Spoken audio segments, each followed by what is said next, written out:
पालमपुर में बीजेपी को नहीं जिता पाई शांता की फौज। नगर निगम में फिर हो गई कांग्रेस की मौज। अब कैसे पूरी होगी शांता की अंतिम इच्छा। आखिर बीजेपी हार की कितनी बार करेगी समीक्षा।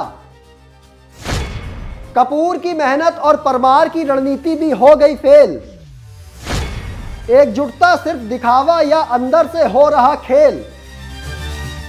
पालमपुर में बुटेल परिवार का जनता से जुड़ाव ही सिर्फ बीजेपी के लिए बड़ी चुनौती नहीं है, बल्कि बीजेपी के लिए चुनौती खुद उसकी पार्टी के ही नेता बन गए हैं। नगर निगम चुनाव के परिणामों के बाद दो बड़े सवाल बीजेपी के लिए खड़े हो रहे हैं। वो ये है कि या तो बीजेपी के पुराने और दिग्गज नेता बार बार मिल रही हार के कारणों की समीक्षा सही से नहीं कर पा रहे हैं, या फिर बीजेपी के नेता अपनी पार्टी की अंदरूनी कलह से बाहर नहीं निकलना चाहते। ये सवाल क्यों खड़े हुए हैं, ये मैं आपको इस रिपोर्ट में बताने आया हूं। नमस्कार, आप देख रहे हैं समाचार फर्स्ट टू द पॉइंट और मैं हूं आपके साथ बालकृष्ण। ऐसा क्या है कि बीजेपी के भीष्म पितामह और 2 बार के मुख्यमंत्री रहे शांता कुमार भी अपने विधानसभा क्षेत्र में कमल खिलाने में नाकामयाब साबित हो रहे हैं। ऐसा क्या है कि पालमपुर की जनता शांता कुमार की भावुक अपील को भी नजरअंदाज कर रही है। क्या ऐसा पालमपुर में बुटेल परिवार की सिर्फ लोकप्रियता की वजह से हो रहा है, या फिर इसके पीछे और इसके अंदर कोई और बड़ी वजह छिपी है। नगर निगम चुनाव को लेकर बीजेपी में 2 नेता प्रमुख तौर पर पूरी तरह से सक्रिय दिखे।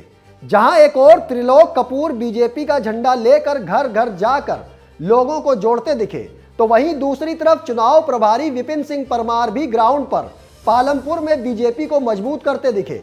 लेकिन जिस एकजुटता की बात शांता कुमार ने प्रेस कॉन्फ्रेंस में मीडिया के सामने कही थी, वो एकजुटता बीजेपी नेताओं के अंदर मैदान में नहीं दिखी।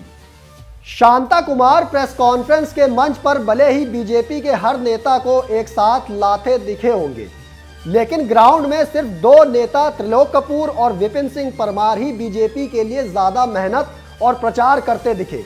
ऐसा क्यों है कि जो पूर्व में प्रत्याशी रहे हैं या फिर पूर्व में पालमपुर के विधायक रहे हैं, उन्होंने त्रिलोक कपूर और विपिन परमार के साथ खड़े होकर ग्राउंड पर जनता को अपनी एकजुटता क्यों नहीं दिखाई।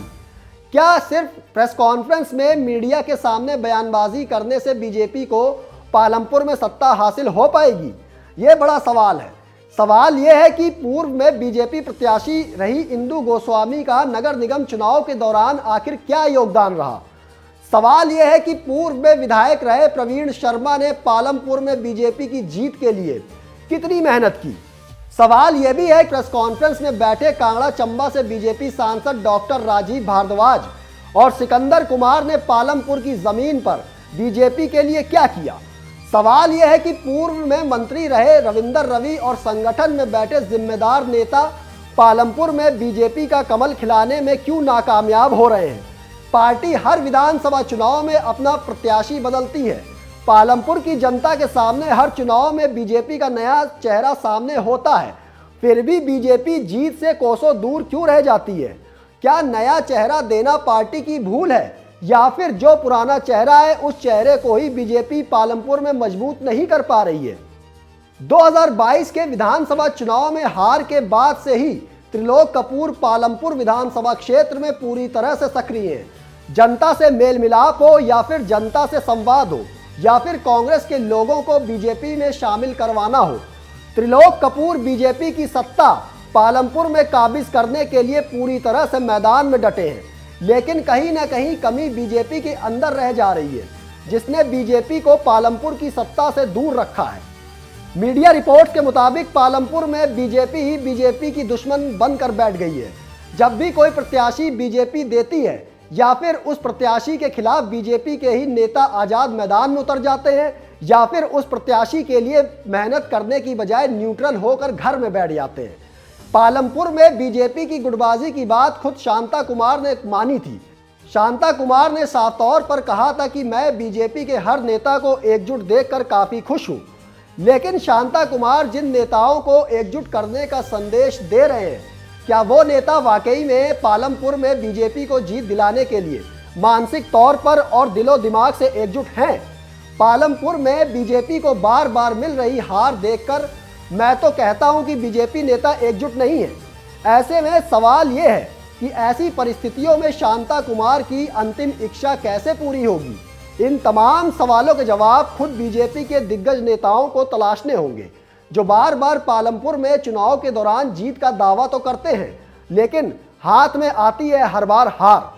आने वाले 2027 के विधानसभा चुनावों में अगर बीजेपी जमीनी नेता को चेहरा बनाती है और उस नेता के साथ बीजेपी का हर नेता एकजुट होकर ग्राउंड पर चलता है, तो इसमें कोई दो राय नहीं है कि कांग्रेस विधायक आशीष बुटेल के लिए चुनाव जीतना बड़ी चुनौती भी हो सकता है।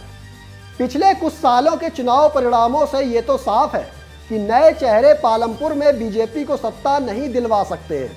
ऐसे में बीजेपी पालमपुर में अगर पुराने चेहरे पर ही दांव खेलती है और एकजुट होकर चलती है, तो बीजेपी को पालमपुर 2027 के चुनाव में बढ़त मिल सकती है। खैर, ये तो आने वाला वक्त ही बताएगा कि पालमपुर की सियासत क्या करवट बदलती है। लेकिन दोस्तों, आपकी इस रिपोर्ट को लेकर क्या राय है, हमें कमेंट बॉक्स में ज़रूर बताइएगा। फिलहाल मुझे दीजिए इजाज़त, फिर मिलेंगे एक और स्पेशल रिपोर्ट के साथ। धन्यवाद।